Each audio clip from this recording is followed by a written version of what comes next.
Hello and welcome to the Oxford MBA webinar today, focusing on East Africa. I hope you're all keeping well wherever you are joining us in the world. Before we get started, can I just make sure that everyone can hear me okay? If you can simply pop a yes in the comment box, that would be appreciated, so we know we're not talking to ourselves this afternoon.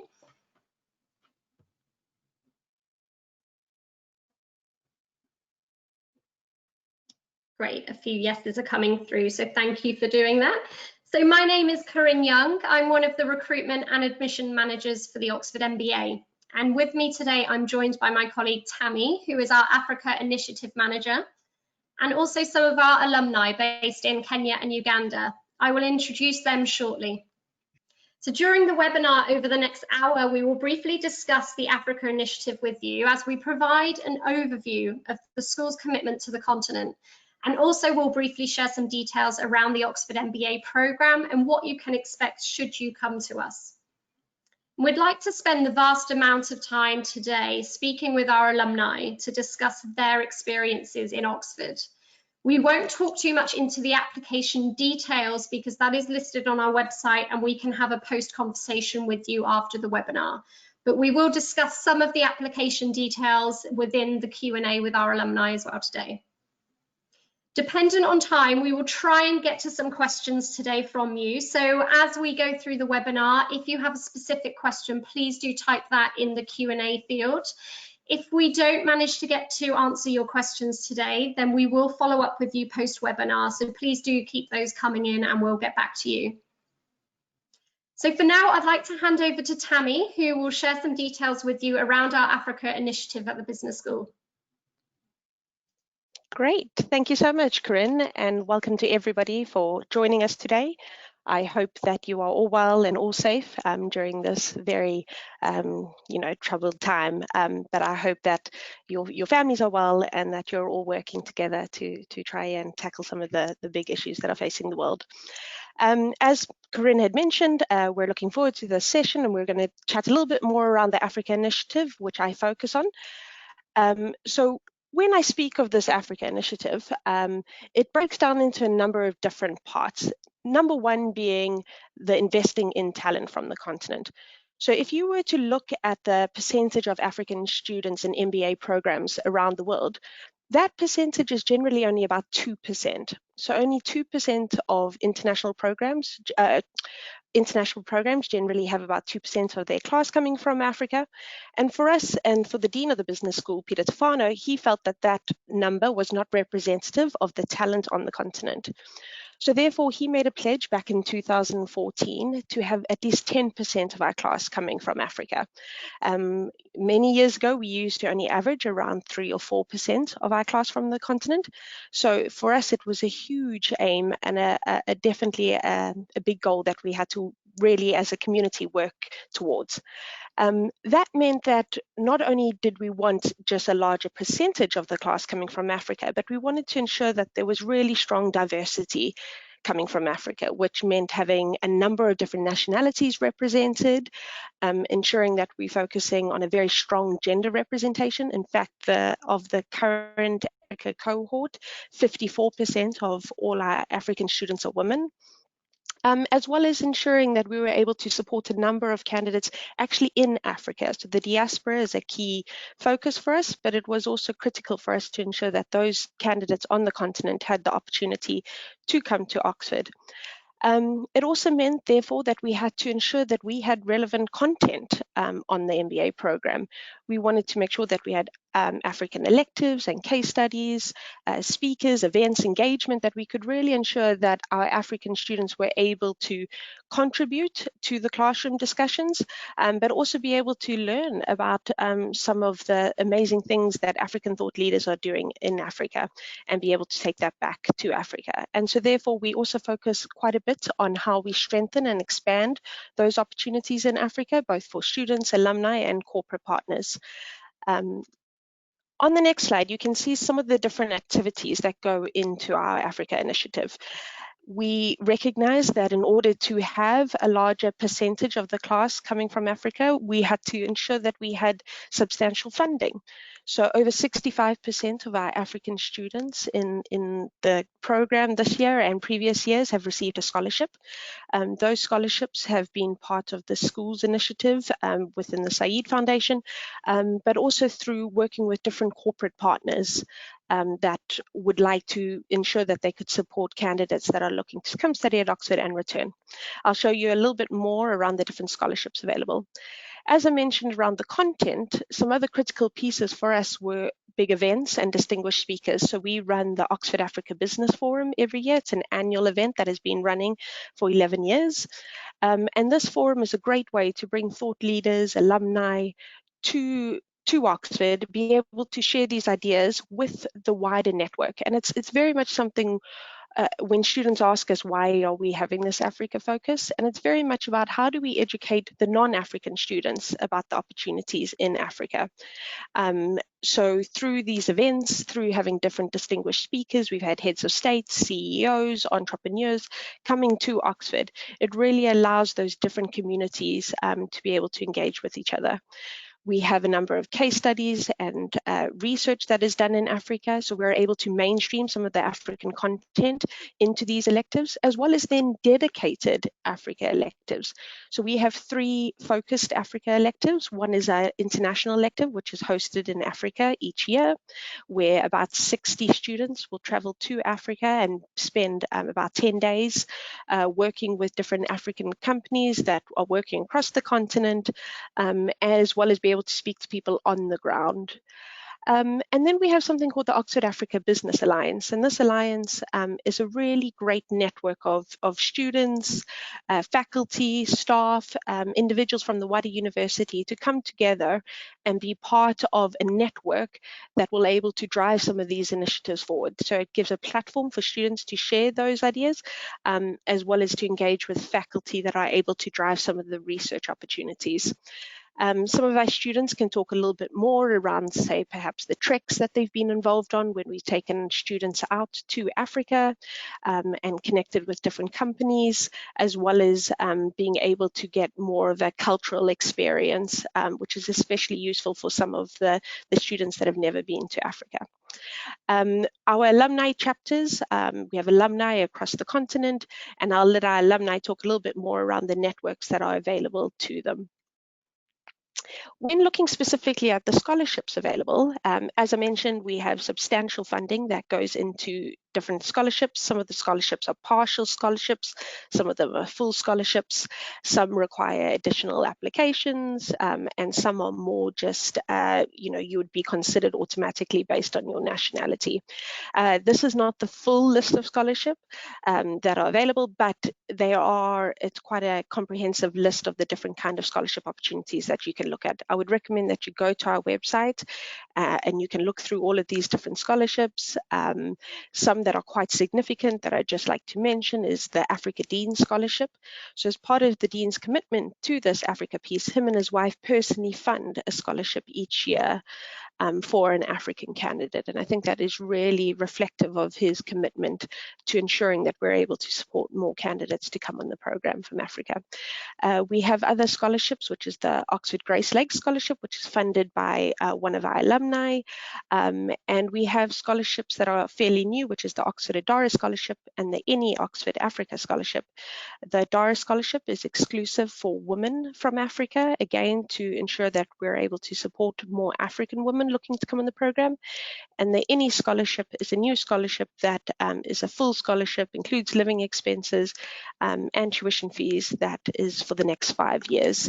So I would highly recommend that you go through some of these scholarship opportunities. What I would say around funding is that don't let funding be the barrier to applying in the first place. Trust in the process and rather go through that. You will not know if you have a scholarship until you have applied and received an offer. But what I can say from a school point of view is that we have really invested in ensuring that the funding would not be the first barrier that you face, at least, and we're hopeful that we're able to secure a lot more funding as the years go past and as we drive this Africa initiative. So I'm going to hand over now to Corinne, who can chat a little bit more around the actual MBA at a glance before we hand over to our MBA. Thank you. Great, thank you so much, Tammy. So before we engage with our alumni, we wanted to provide you today with an insight into what your year could look like if you joined us at Oxford for your MBA. Our MBA does tend to change and evolve each year, but what you'll see on the screen here is typically what your year could look like. You'll see the core subjects here, which are mandatory. They are in red.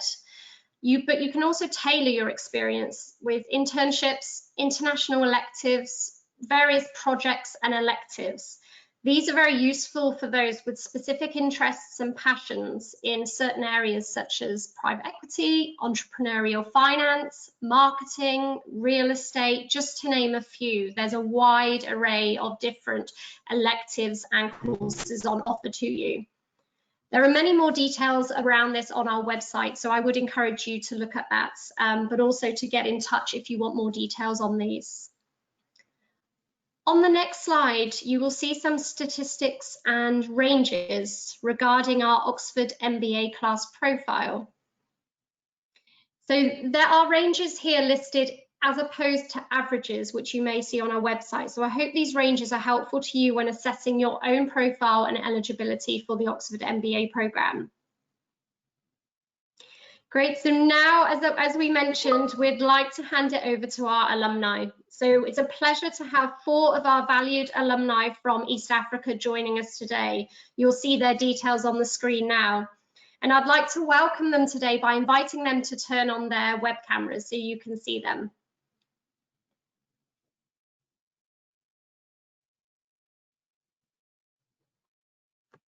Thank you, John and Tom. We're just waiting for Emily and Valentine. Perfect. Thank you so much. It's lovely to see you all today. Thank you.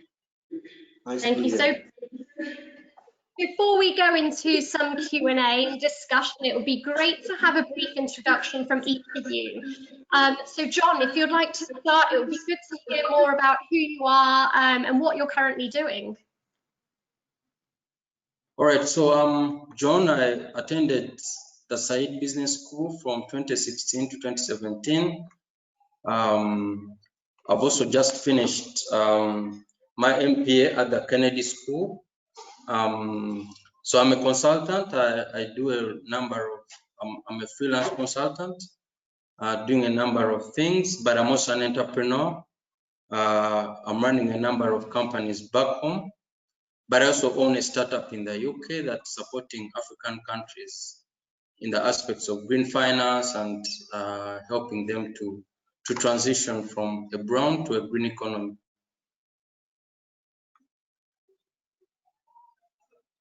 Fantastic, thank you, John. And Tom, if you're next on my screen, so if we can come to you, please. Yes. Well, I guess the question is, what was I doing going into the MBA, and then what I'm doing now? Before the MBA, I was working in China. I was working with a family office in China, working in export manufacturing. Lots of things had changed then, including the economic climate, and I was looking to make a change, looking to come back here to Kenya, which is where I am now. But there was a lot of volatility here around 2007, 2008. So the MBA was the best alternative. Right now, I'm working in the private equity industry here in Kenya. I moved back here about 2 years ago. Great, thank you, Tom. And Emily, you're next. So please, can you give an overview, an introduction to yourself?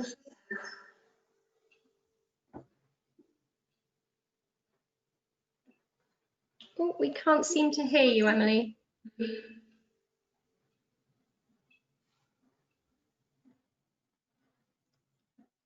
Let's come back to you if you can try and sort out the sound under the audio option. And Valentine, can you hear us okay?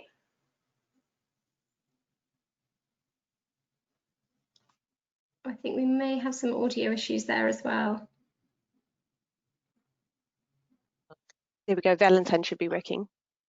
There we go. Hi, Valentine. If you don't mind giving an introduction to yourself, that would be great. Sure. So I'm Valentine, I'm Kenyan, and I was in the MBA 2017-18. Emily and I were classmates, and before that, I was working in Nairobi in private equity. Tom and I actually shared an employer, so it's a small world in here. And right now I'm in entrepreneurship. I'm running a company called Africa's Pocket, and we do personal finance training, and we build tools that help you make better money decisions. So that's me. Great, thank you so much. And Emily, are you with us with sound? I think I am now. Yes, Says we I can am. hear you. Hi everyone, it's an absolute pleasure to join. And I feel like a little bit of an imposter, given that I'm not from East Africa, but I've been based full-time in Kenya for the last 2 years since the MBA. It's all Valentine's fault.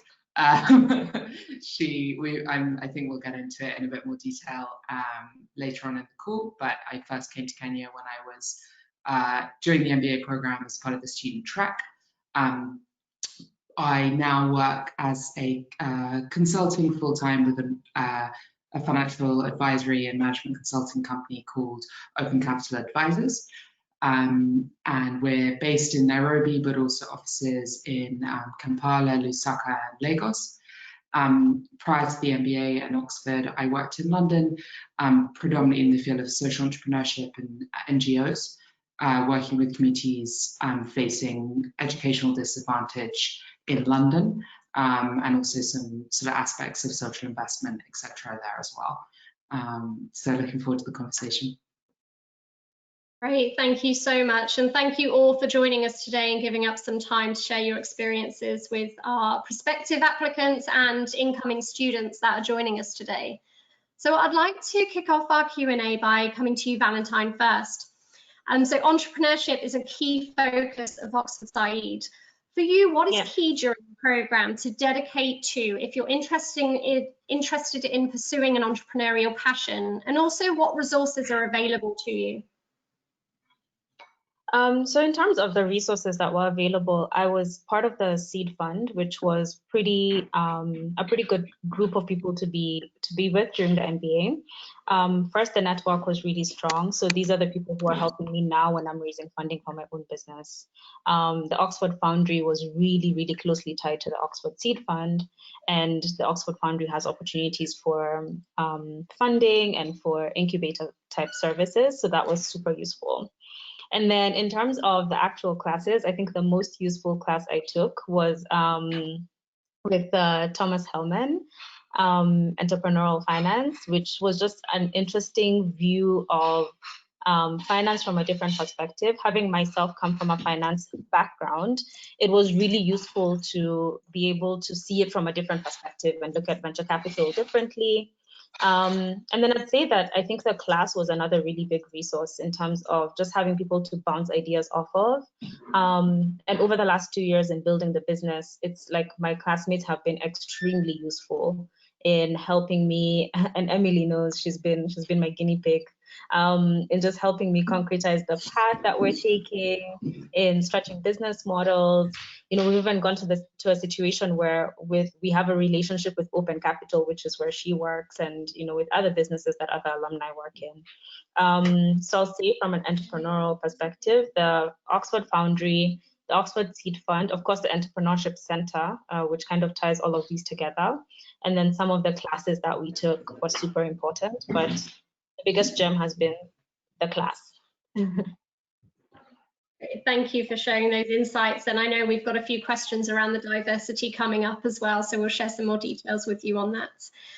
And so my next question is for Tom. So you graduated back in 2009. So how has your time in Oxford and the skills you developed back then helped you over the last 10+ years post-MBA?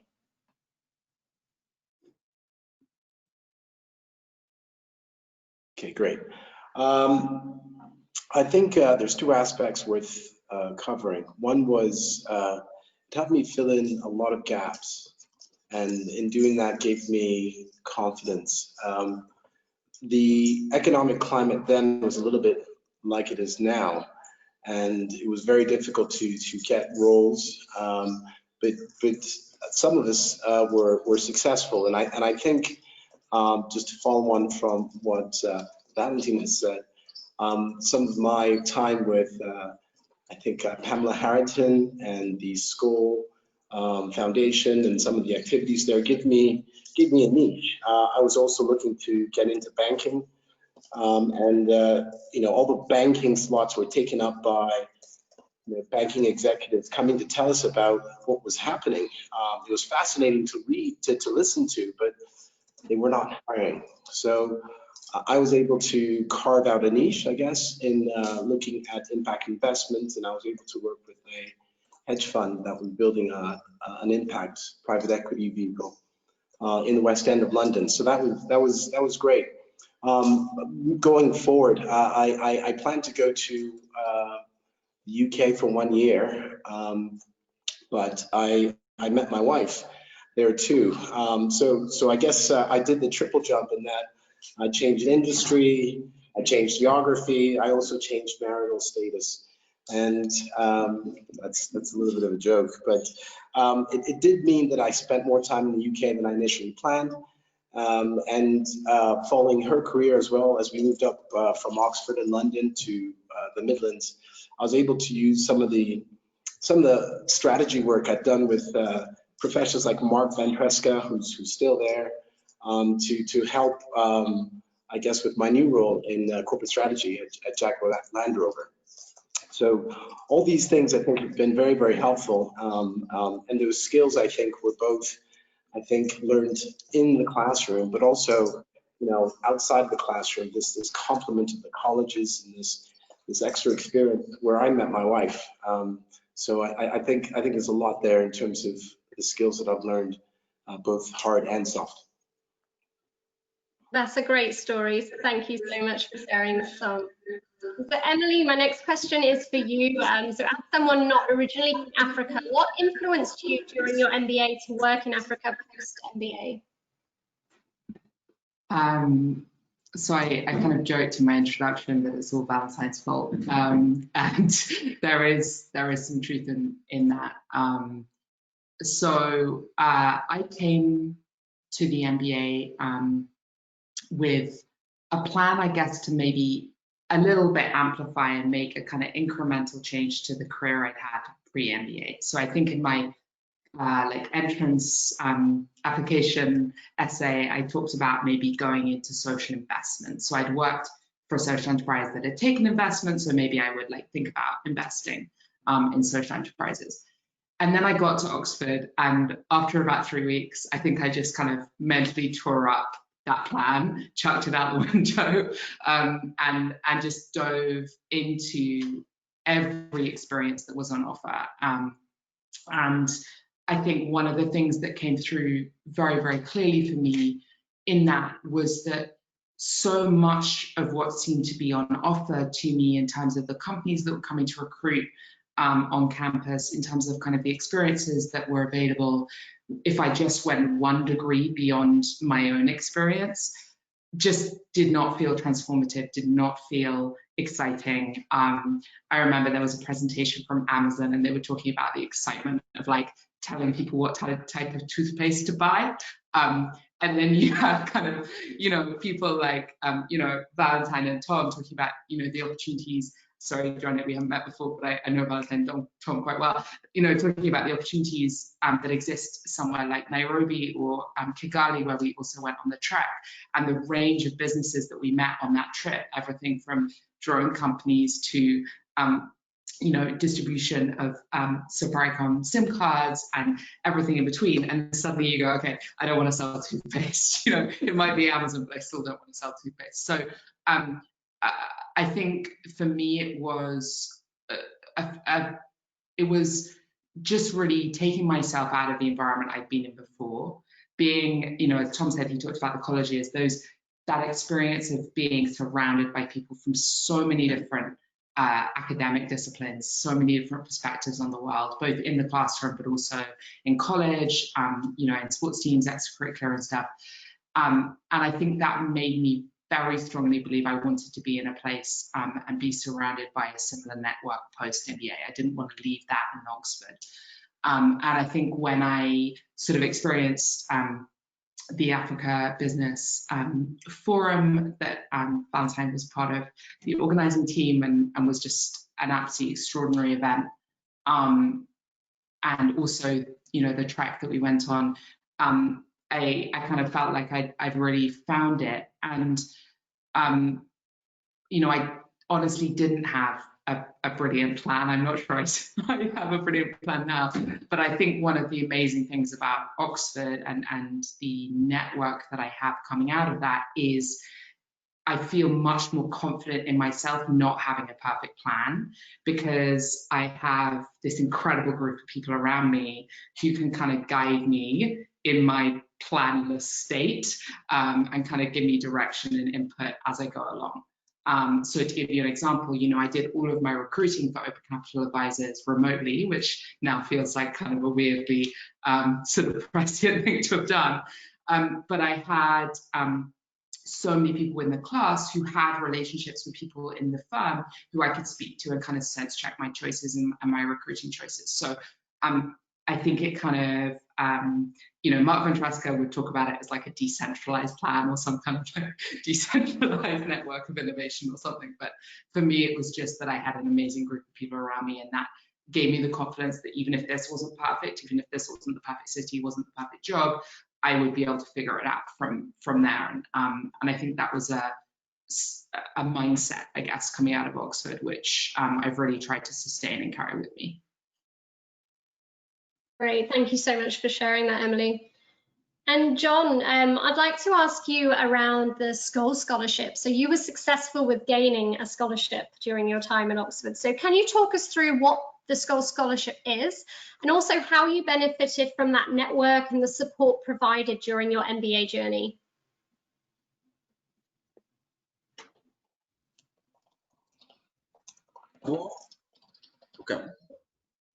Okay, so I think Tammy has mentioned something that I want to emphasize. She said that I think the most important thing is to apply and then sort out the finances later. And this is what I exactly did. I had no clue and how I would raise the money for the course, but I decided to apply anyway. Luckily, I was able to go through the selection for the Scholes Scholarship. Now, the Scholes Scholarship is one that supports entrepreneurs. At the time, at least, it supported entrepreneurs who had very innovative ideas, but required a business education to be able to grow their venture. So I think since then, it has been expanded to look at what we call entrepreneurs, people within organizations that are adopting very socially enterprising and impactful activities. So obviously, you apply and then you select which scholarships you think you're eligible for, and then you are required to, you know, submit essays. You're required to demonstrate what it is that you're doing, what impact you're having. Personally, I had a range of interviews by Skype. So I had to talk to the selection panel to say, okay, this is what I'm doing. This is why I need a business education. This is why I need to go to Oxford, and so on and so forth. And luckily, I was able to be successful. Now, the Scholes Scholarship is a very generous scholarship because it pays your full tuition. It gives you a stipend, and then you're part of this scholar alumni group that meets every year on alongside the School World Forum.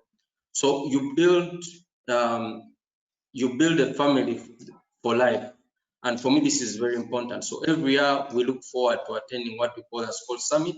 So meeting school scholars from I think 2004 or 2005, because that's when the first recipient of the scholarship. I think that it was in 2004-05 that the scholarship was first awarded.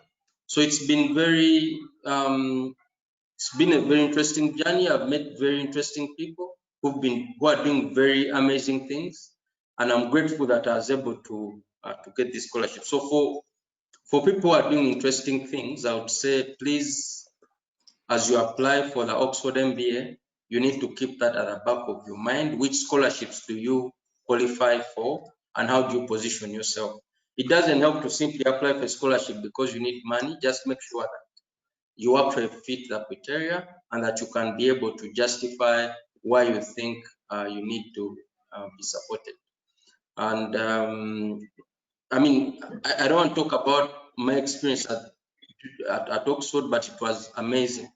And I'm not saying it because I'm a panelist, I'm saying it because it's true. I've also been to Harvard, and I can say Oxford is better. Some people may not believe it, but it's the truth. Oxford is better. So if you're saying, oh, should I go here, should I go there, I'm just giving you a piece of advice. Please go to Oxford. You'll be grateful that you went there. Thank you so much, John. That's great. And I hope that's helped some of you that are looking at applying to scholarships, what you need to look out for and work on. So Valentine, back to you. So during your Oxford MBA experience, you were a co-chair of our Oxford Business Network for Africa. So could you share some of your highlights of leading this OBN, and also answer how did the Africa initiative help to support your goals? The OBA was probably one of my favorite experiences of the program. It was such a blast. It really concretized my friendships and my networks with the other people who are in the OBN. So Emily mentioned that we had a trek, and in our year we had 2 treks. One was to East Africa and one to West Africa. So I led the East Africa trek, and we spent a little bit of time in Kenya, and we did a lot of work in sort of meeting businesses and understanding what the business landscape is like here. And we did the same in Kigali. We also had some fun and went to the beach, which is always an important part of any trek. But we had a lot of support from the school in making these meetings happen. I know with the West Africa trek, they even went ahead and met the vice president of Nigeria. We had an opportunity to meet with the president of Rwanda.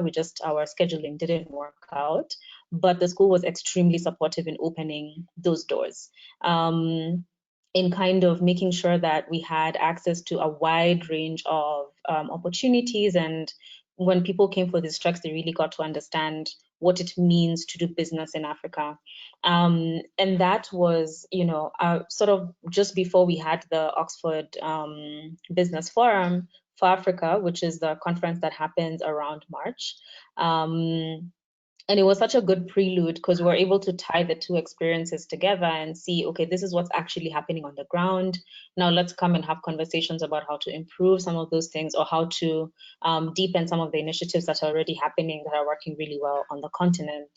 And so being a part of the leadership of that organization was just a really unique way to bring, to make sure that we're telling the right stories so that the narrative is correct, first of all, and then secondly, that it's diverse.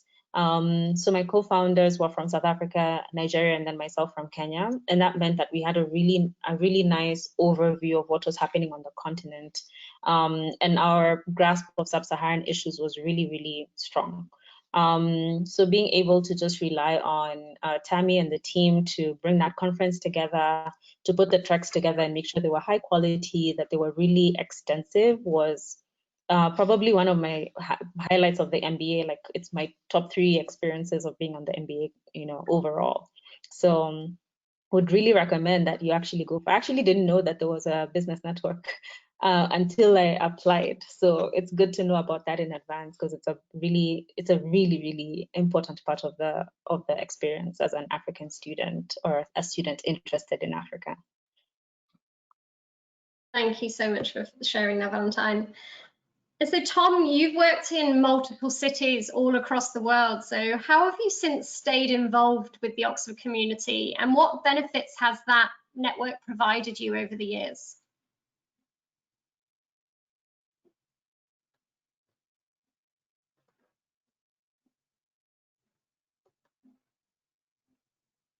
Great, you should be unmuted, I think.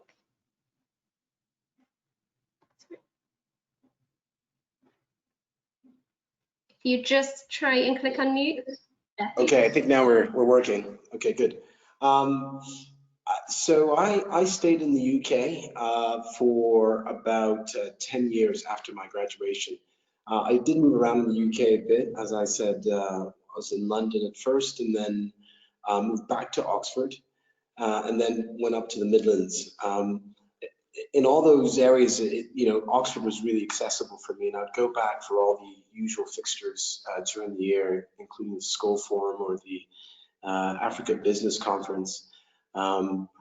I also enjoyed going back to, of course, college events, and I did that for a bit. And because my wife, she's from Keble, which is a separate college, she also has events, including the graduation, and she did a 4-year program, which meant that we were always involved with Oxford for quite a bit of time. Moving out from the UK, it's been quite different. We moved here, and decided to take on the role as the ambassador for the Nairobi chapter.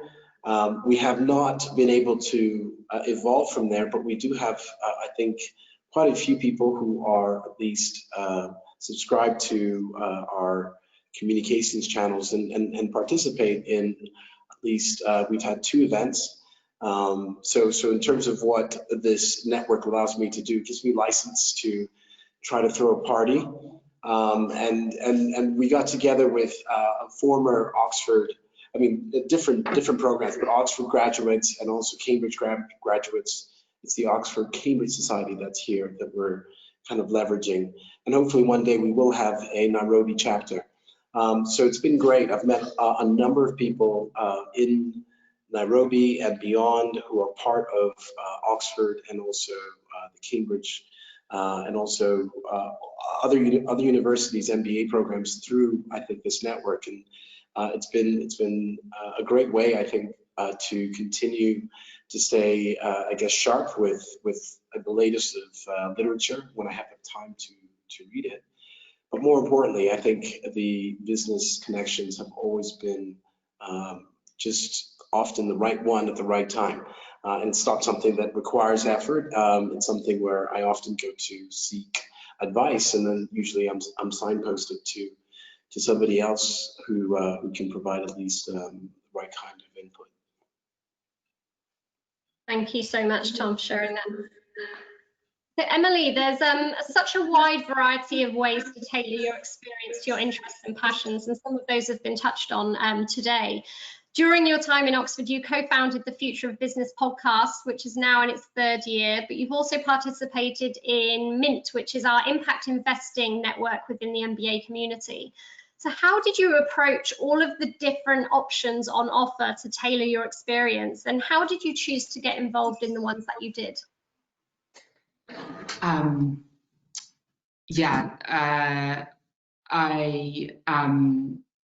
Well, I think as usual, it's a combination of kind of luck, meeting the right people at the right time, and a little bit sort of deciding to pursue certain opportunities.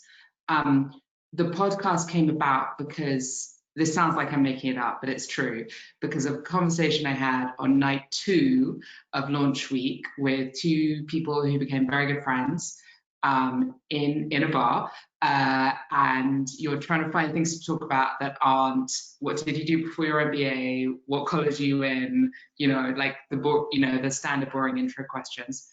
And I said, I have thought about, I want to start a podcast because there's so much going on in Oxford. How are you possibly going to try and understand like all of these buzzwords that people are talking about?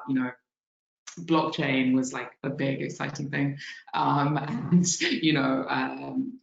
how are we going to tackle climate change, and we want to be this responsible business school. There are all these different, circular economy was a thing, donut economics, all of these different buzzwords. How are you actually going to understand what they mean unless you spend some time on it? And so we came up with this idea of starting a podcast, and there really is, a bar napkin serviette somewhere which has our first ever outline of what the podcast would be, and I think one of my co-founders has it. So that was just a lucky conversation. I think Mint was something that I had targeted and been excited about before the MBA, and again that was something where had this sort of emerging interest in the continent, and started to think about that and use that as an opportunity to research businesses on the continent, some of whom I'm still in touch with, have even on occasion become clients. And so that was a way of building the network and sort of really researching people, frankly, who could become potential employers in the future. So that was a way of kind of, I guess, adjusting that. And then there are things that you just don't know how they're going to kind of change you. And I think that's one of the things is, having this sort of very open ability to say yes. I really would encourage people to think of it as your year of yes. You have no idea how the chance conversation is going to change your perspective, or in my case, the continent you live in. I think, a great example of that is just in terms of my own personal development. I also rode for my college, and some of the lessons I learned, at 6 a.m. or 5:45 a.m. in the freezing cold on a February morning, and it was like -9 degrees on the water, those really stay with me as kind of personal development points as well, in terms of developing my grit and resilience. Don't knock it until you've tried it. Yeah, so I would say, having a plan is important, but I think also recognizing when you're changing as an individual, and when you're growing as an individual, and changing your plan in response to that is even more important. And Oxford has been around for 900 years. It hasn't been said yet, so I'm going to be the first one to say it. And so you have no idea before you get there just how many kind of secrets and magic there is to discover, and how that's going to change you. So I think that's, yeah, the normal combination of, I guess, luck and a little bit of planning. Well, thank you so much for sharing those. Really important message, I think, about having that plan, but also recognizing that you do change and you're learning all of these different opportunities and diverse perspectives from people from all across the world. So that will obviously change your point of view and where you want to go. So thank you, Emily. And that leads me in nicely actually to the next question to John. So the class is extremely diverse, as we've touched upon a number of times today. We have more than 90% of the class coming from outside of the UK. So how did that diversity within the class support your growth and experience at Oxford? So I think that's the strength of the Oxford MBA program, the diversity, because you want to be able to earn and build relationships with people across the world, with people with a different experience and a different past from you. And I think for me that was very, very important, because I was able to build friendships, and friendships that have stood the test of time, from as far as Russia to India and to so on. So I think the fact that effort is made to ensure that the MBA program brings on board a diverse perspective, for me was extremely important, because then you tend to find that some of the stereotypes that you had of others completely die away, because then you get to live and work with them very closely during the course of the program. So, of course, the most difficult time for me was e-commerce. It was really tough. That's where we, did the hard stuff, the analytics and so on. And then as the year went on, things became easier. But what I found most interesting was the group work. There's what they call the entrepreneurship project or something like this. And we did a lot of interesting work there. We, for instance, set up a consulting firm that was focusing on what they call the CIS regions, the former Russian republics. So we're able to get to know very many places and get to do very in-depth research and build relationships with colleagues that would never have imagined if it were not for the MBA program. So I would say, as you join the MBA program, make sure that you're open-minded. You know that you're going to deal very closely with colleagues from all kinds of places, from all kinds of backgrounds. And I think what enriches the program is also for you to be able to give and share your perspective. For instance, in one program, we discussed the issue of universal primary education in Uganda. And by the time we were done, most of my colleagues, one was from Mexico, one was from India. I mean, they were experts at how to improve Uganda's education system. If you met them today and woke them up in the night, they'll be able to tell you exactly what should be done to transform Uganda's primary education system. So I think this ability to work, and then of course during that group work, we also used to have conflicts, obviously. And then, you know, somehow you'd be allowed to sort them out yourselves. You know, we used to have something called GoTo. GoTo was a very interesting program. So they would kind of allow you to sort out yourselves and to kind of understand how to resolve those team dynamics. So I found the diversity a very key plus in this MBA program. And for anyone applying, you should be able to show what value you bring as an African, what value you bring from your work, how you'll enrich the class, and as you write your essays, make sure that you bring this out very clear. What value are you going to add to your other classmates and so on? Because I think the recruitment team would also like to bring together teams that kind of synergize with each other, or people that are able to build each other's experience. Thank you, John. And again, another key message around when you're applying, think about what value you will add to the class and do convey that however you can through the essay question and then through your applications. Thank you for those insights. So Valentine, you were the Oxford Seed Fund Director, as you've alluded to already during your MBA. So can you explain what the Oxford Seed Fund is and how it can support candidates on their journey, please? Yeah, sure. So the Oxford Seed Fund is a venture capital fund that's available to students of the Oxford University, and it gives funding of up to £50 every year.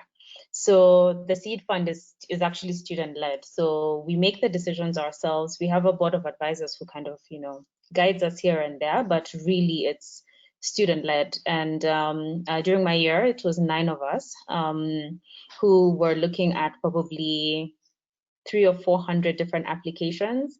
So from the student's perspective, it's an opportunity to get money to pursue your entrepreneurial ventures. And during our year, we actually ended up awarding somebody who was currently in the MBA with half of the funding, which is really cool to be able to leave with money to start your venture. And then it's available to you for the rest of your life. So should you ever go into entrepreneurship, you know, there's money available to you to participate in your rounds, or even to be your very initial money that helps you prove your concept. And in terms of sort of the terms of this investment, it's quite reasonable. I think one of the most reasonable investments I've ever seen. And having spent a couple of years working in private equity here in Kenya, we used to give fairly good deals. So this one was good to see some terms that were very pro-entrepreneur. In terms of the experience of actually being on the seed fund, the exposure to the companies that we're looking at, being able to do due diligence on them, being able to speak to entrepreneurs and get a sense of what the problem they're solving and why they're solving it, and making that decision about whether to give them money or not was such a huge learning experience. For me, it was an extension of what I used to do before, because I was running an entrepreneurship fund here in Kenya. But being able to see businesses that were coming from Australia, from different places in the UK, businesses that are running in the US, we even had businesses in Asia and whatnot, was quite, you know, there's not many jobs in the world that can give you this experience. So to be able to do it alongside an MBA was pretty cool. And personally, I'm planning to make use of this fund when I'm ready to raise funding for my own venture, Africa's Pocket. And it's really good to know that there's this support that follows you as an alumni. That this benefit goes on beyond your time at Oxford, and it's there. You know, you could be 50 and still be able to get funding from this vehicle. So yeah. Great, thank you so much. And Tom, A question for you is, what advice would you give to other African candidates looking to apply for the MBA program?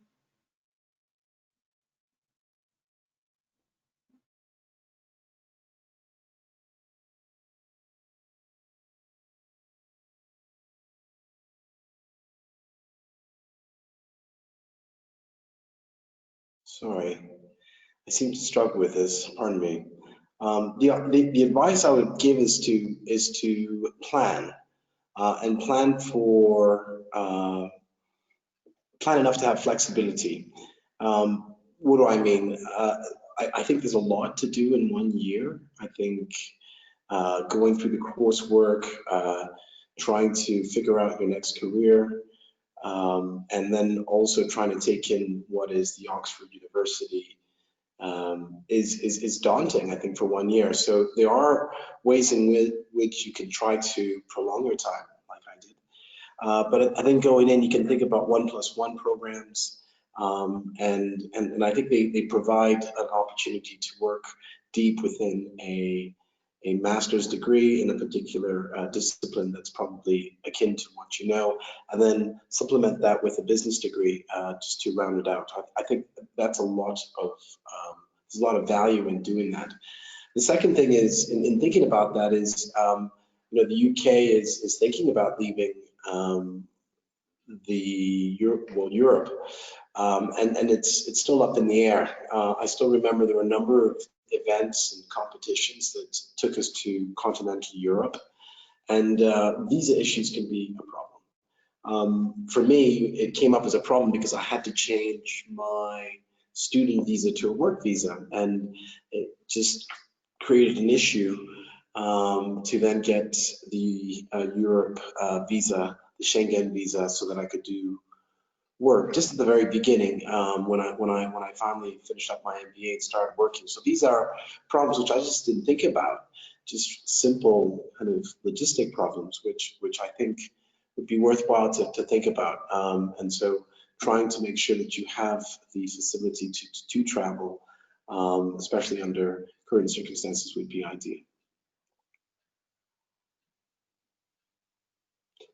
I might add one last thing is, you know, you can't always judge the timing, but definitely being, you know, whatever time that you go to an MBA, I think it's a wonderful experience, but definitely in terms of taking advantage of the immediate uplift, it's great to be in an MBA when the market is in a bull run, and you can't quite time that, but it is a very, very different environment, I think, in which you can take advantage of the things that are in Oxford.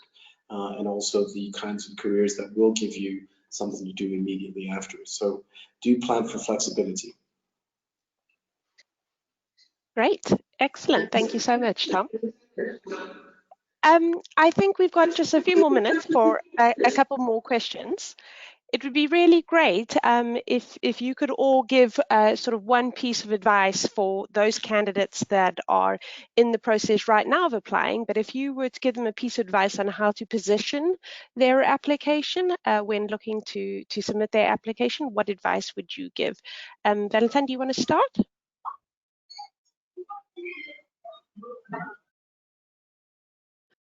Well, in terms of one piece of advice, I'll try and narrow it down to one piece. Or a couple, yes. But I think what I would say is understand your why really deeply. Why are you doing an MBA and why are you doing it now? And why will you be a good fit for the class? Because what makes the Oxford MBA really unique is that the people there have a lot of purpose, and it's one of those programs where truly impact is important. And it's not entirely socialist, there's a capitalist element to it, but knowing your mission is really, really important and makes for a much better one-year experience. And then knowing your why now makes the 1 year very intentional, because it literally flies by. So knowing why you're there is really important, and why you're there now is also really, really important. Yeah, I think that's my advice. Excellent. Emily, anything you would like to add? Yeah, I think a couple of things. I think I'll try and make 3 quick points. The first is know why Oxford, not Cambridge, not LBS, not anywhere else in Europe or the US. Oxford, everyone will say this, but it really is quite an extraordinary place.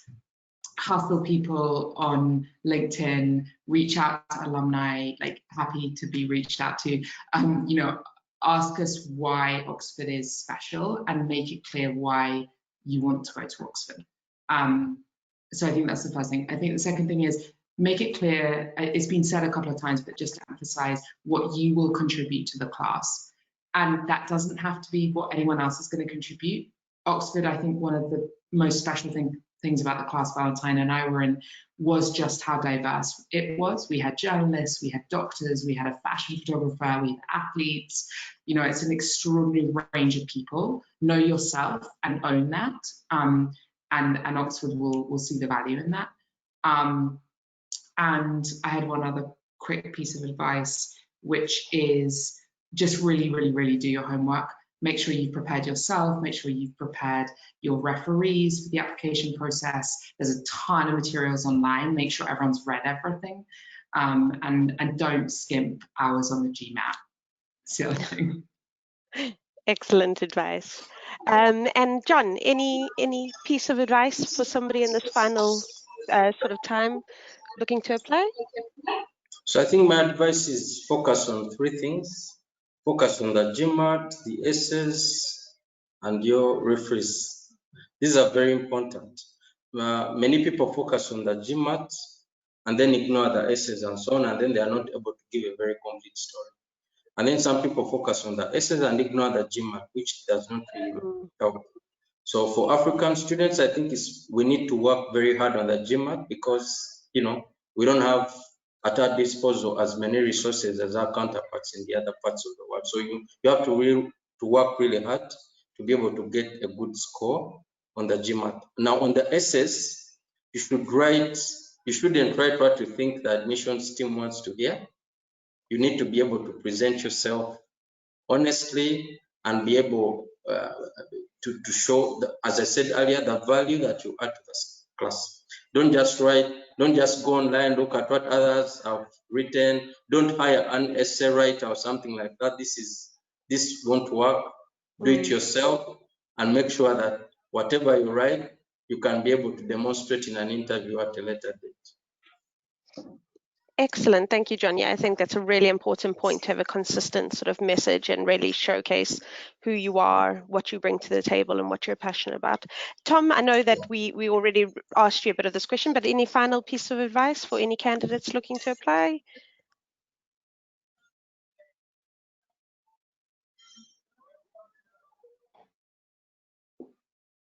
Okay, there we go. Yes, I do have two short tidbits. I think the first thing is on your way in, once you go through the administration process, don't forget to take effort in trying to decide which college you go to. The colleges are actually quite diverse, and you can often miss out if you don't kind of try that. And that's a great thing to ask a previous MBA about, because that's a personal experience. And then the last thing is work on your handwriting. I wasn't ready for that one. You have to do exams, I think, in full subfusk, so in a bow tie, and also you have to, you know, write it all out, and it has to be legible. So good to think about your handwriting early. Absolutely. All really good piece of advice. So I think we've reached our time. I just want to say a very quick and big thank you to all of you for joining us, the alumni. We really appreciate your time and input that you've provided. And I know that I speak for all of the attendees today that I'm sure that they found all your insights very insightful. And also thank you very much to Corinne, my colleague, who was led this discussion and this panel discussion, which was great. I hope you are all very enthusiastic to take the next step in your Oxford MBA journey. Applications for the next intake, so for September 21, will open on the 1st of August. So continue to monitor our website. for all the application details if you are looking to apply. And I do hope that you have been able to see the very strong commitment that we have for the continent, and as well as being able to support our alumni to be able to return to Africa. So thank you all again. I hope you have a wonderful evening and stay safe, and we hope to connect with you all again soon. Thank you very much. Thank you. Thank you. Thanks.